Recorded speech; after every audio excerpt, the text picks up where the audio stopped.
நம்ம இன்றைக்கி ஜீரக சம்பா பிரியாணி பார்ப்போம். அதுக்கு தேவையான பொருட்கள்: சின்ன வெங்காயம் 50 கிராம், இஞ்சி தேவையான அளவு, பச்சை மிளகாய் 3, பூண்டு 10 கிராம், புதினா மல்லித்தழை. இதை அரைப்பதற்கு தேவையான பொருட்கள்: ஏலக்காய், பட்டை, சோம்பு, கிராம்பு, இதெல்லாம் அரைக்கணும்.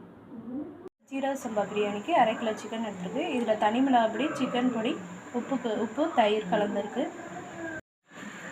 நம்ம சொன்ன எல்லா பொருட்களையும் மிக்சியில் வச்சு அரைச்சிக்கணும். குக்கரில் எண்ணெயும் கொஞ்சம் நெய்யும் கலந்து ஊற்றிருக்கு. இதுக்கு இந்த பிரியாணிக்கு பக்கத்தில் சுடு தண்ணி வச்சுருக்குது. இந்த தண்ணி தான் நம்ம யூஸ் பண்ண போகிறோம். பிரியாணிக்கு நம்ம தக்காளி யூஸ் பண்ண போகிறதில்ல, தயிரும் லெமனும் யூஸ் பண்ண போகிறோம். இதில் இப்போ அரைச்சி வச்சுருக்கோம்.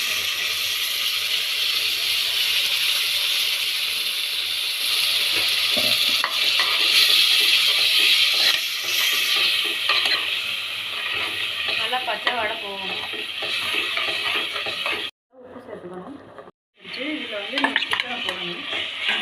சிக்கனை போட்டு எண்ணெய் பிரிஞ்சு வந்தோடனே சிக்கன் போட்டு அந்த சிக்கன்லேயே 2 ஸ்பூன் தனி மிளகாய் பொடி, சிக்கன் பொடி, தயிர் கலந்து வச்சுப்போம். இதை நம்ம போட்டுட்டு புதினா மல்லித்தழை போடணும்.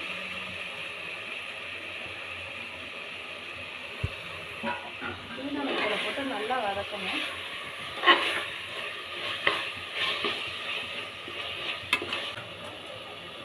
இதில் தயிர் சேர்த்துக்கணும்.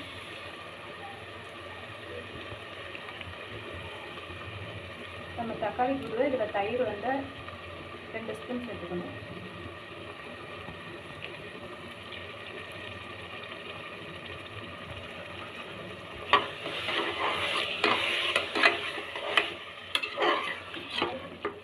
இதில் வேறு லெமன் புழிஞ்சு வச்சுக்கணும்.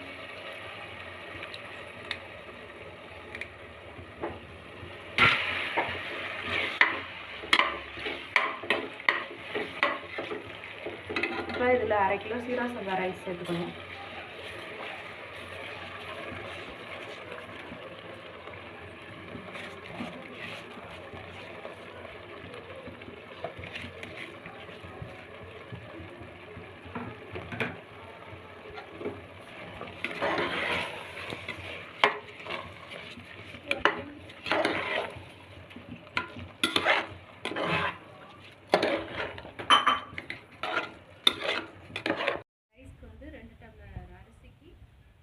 பக்கத்தில் வச்சுருக்கோம். அதில் 5 டம்ளர் தண்ணி ஊற்றிருக்கோம்.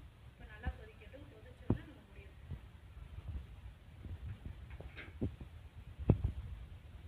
ரைஸ்க்கு வந்து 2 டம்ளர் அரிசிக்கு சுடுதண்ணி பக்கத்தில் வச்சுருக்கோம். அதில் 5 டம்ளர் தண்ணி ஊற்றிருக்கோம்.